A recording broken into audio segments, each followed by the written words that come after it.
une nouvelle étape pour la Fondation Digicel dans l'amélioration de l'éducation en Haïti avec le lancement du guide, du programme d'enrichissement, du leadership et de l'amélioration de l'éducation. Pourquoi le guide? La formation, disons le deuxième cycle de la formation à la Fondation Digicel a débuté en 2012 sur la direction de Rachel Pierre-Champagne, ici présent, où nous avons décidé qu'il fallait améliorer la qualité de l'instruction dans les écoles construites par la Fondation Digicel. De ce pas, nous avons décidé d'élaborer un programme où on pouvait augmenter les capacités à tous les niveaux. Nous avons engagé 20 formateurs professionnels du secteur de l'éducation et nous les avons enrôlés dans un programme de certification en éducation avec l'Université de Québec à Montréal. En parallèle, ces formateurs ont travaillé pendant plus de 6 ans sur la formation des enseignants et des directeurs d'école, avec des moments très intensifs pendant l'été, où ils travaillaient parfois 7 semaines en résidentiel avec ces directeurs et ces enseignants. Et après les étés, ils allaient sur le terrain pour renforcer tout ce qui avait déjà été dispensé comme formation et également les accompagner en salle de classe. Après 6 ans, la Fondation Digicel a quand même acquis pas mal de connaissances à travers ces années d'expérience. Et c'est de là l'idée est venue de développer ce guide. On voulait pérenniser le programme, on voulait partager ces connaissances. Et c'est depuis là que nous avons commencé à travailler. Parce que c'est un outil, c'est une consolidation des formations que nous avons données. Et on ne veut pas que ces connaissances restent uniquement avec la Fondation, mais on voudrait pouvoir partager l'outil avec nos partenaires et d'autres écoles. Mon collègue, Pierre Jonas Romain, pourra en dire long, en peu de détails, mais avant de conclure, je voudrais remercier tous ceux qui nous ont accompagnés pour le développement de ce guide. D'abord, je remercie Rachel Pierre-Champagne qui, comme j'ai dit, a coiffé, débuté le programme et l'élaboration de ce guide.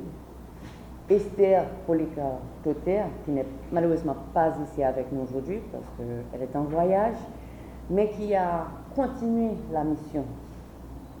Et que sans elle, sans sa détermination, on ne serait pas là aujourd'hui.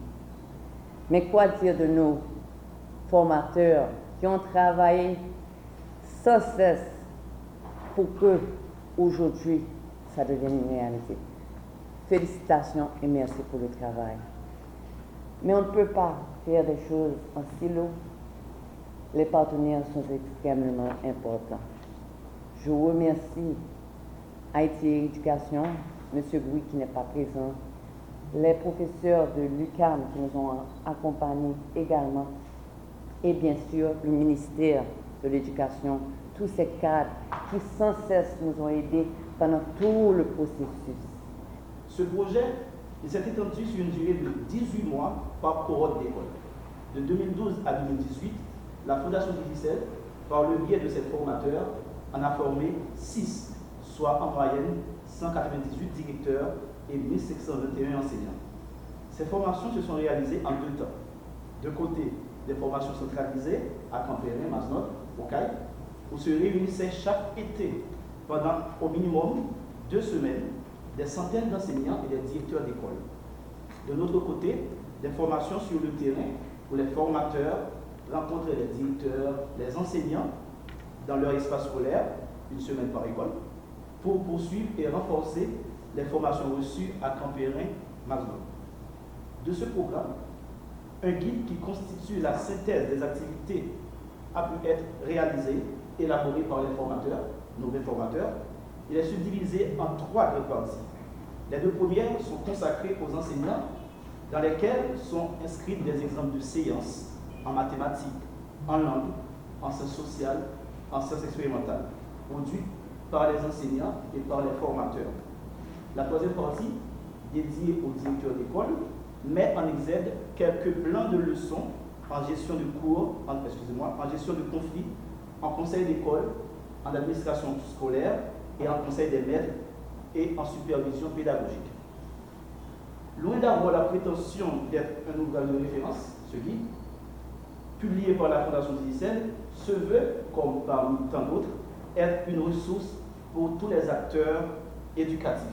Moi, en tant que directeur de la DAEP, j'encourage à tous ceux et à toutes celles qui ont reçu cette formation à pouvoir vraiment utiliser cela pour la qualité de l'éducation.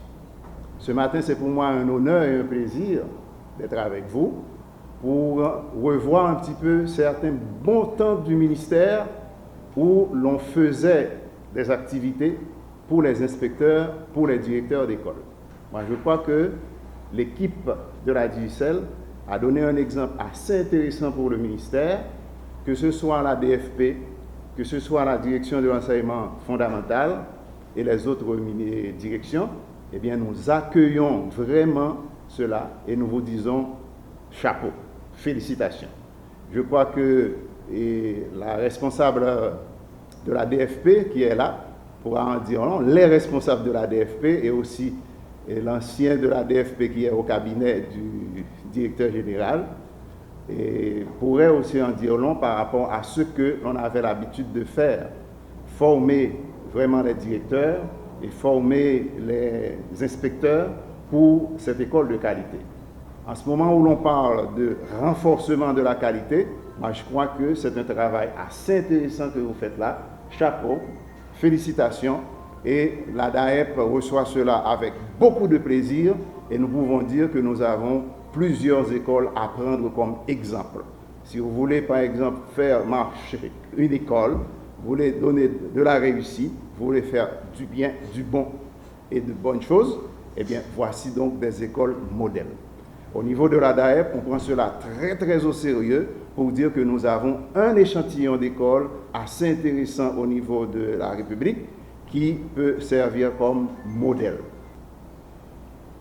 Il sait que sans une éducation de qualité, on ne pouvait pas changer une société, on ne pouvait pas se trouver dans un nouvel élan. Surtout aujourd'hui, notre pays se trouve très inconfortable par rapport à des situations difficiles.